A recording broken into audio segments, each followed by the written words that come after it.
Why do some people feel this quiet rush of calm the second they start folding clothes or lining up jars, while others stare at a cluttered room and immediately want to walk away? It's not really about being neat. The real answer might surprise you. Most of the time, loving to organize isn't actually about the home looking perfect. It's about feeling safe when everything else feels shaky. When life throws too many decisions, deadlines, arguments, or just too much uncertainty at you, your nervous system starts searching for anything it can predict and control. A drawer, a shelf, a single shelf of spices turned label forward. Suddenly that small space becomes a tiny kingdom where you are completely in charge. No surprises, no chaos, just order, because you decided it should be that way. Had a rough conversation, brain feels scattered. The moment you start sorting socks or wiping down a counter, something shifts. That's not random. That's your biology reaching for stability. Science shows it clearly. Every time you complete even a tiny organizing task, making the bed, clearing one small surface, your brain releases a burst of dopamine. It's the same good job chemical you get from finishing work or getting a like on a post, but this version feels gentler, more private. At the same time, studies have found that living in a tidy space can measurably lower cortisol, the main stress hormone. So that lighter, everything's okay now feeling you get after tidying, that's real. Your body is literally calming itself down. But there's a deeper layer most people never talk about. For a lot of highly sensitive people, clutter isn't just visual noise, it's emotional noise. Every unfinished pile, every random object screams quietly in the background. You still have to deal with me. You're behind. You're not handling things. That low-level whisper can become a roar inside someone who already feels everything at full volume. So when they organize, they aren't showing off.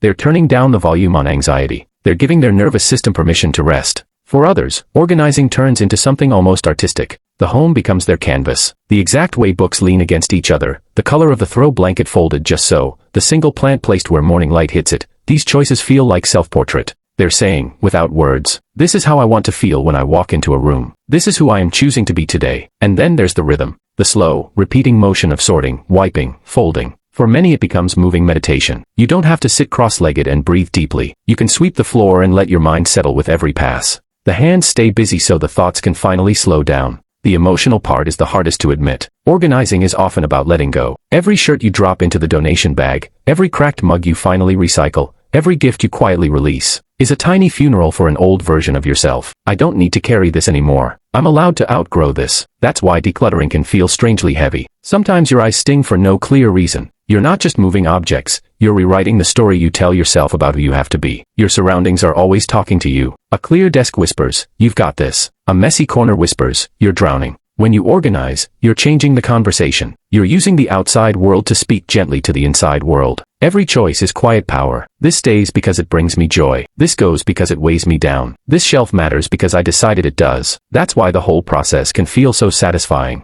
It's not really about the objects. It's about intention. It's about reminding yourself, one small decision at a time, that you are allowed to shape your life. So next time you catch yourself smiling after you've lined up the pantry or finally organized that one chaotic drawer, don't brush it off as just cleaning. That's self-care happening live, body settling, mind quieting, heart saying thank you. Peace isn't something you stumble into. It's something you build, one folded towel, one cleared surface, one intentional choice at a time. Are you someone who feels better the moment things are in order? What part of organizing calms you the most? Drop it in the comments. I read every single one. And if these quiet psychology truths about everyday life feel helpful, hit subscribe. We keep unpacking the hidden reasons behind the things we do, in the simplest, kindest way possible. See you in the next one.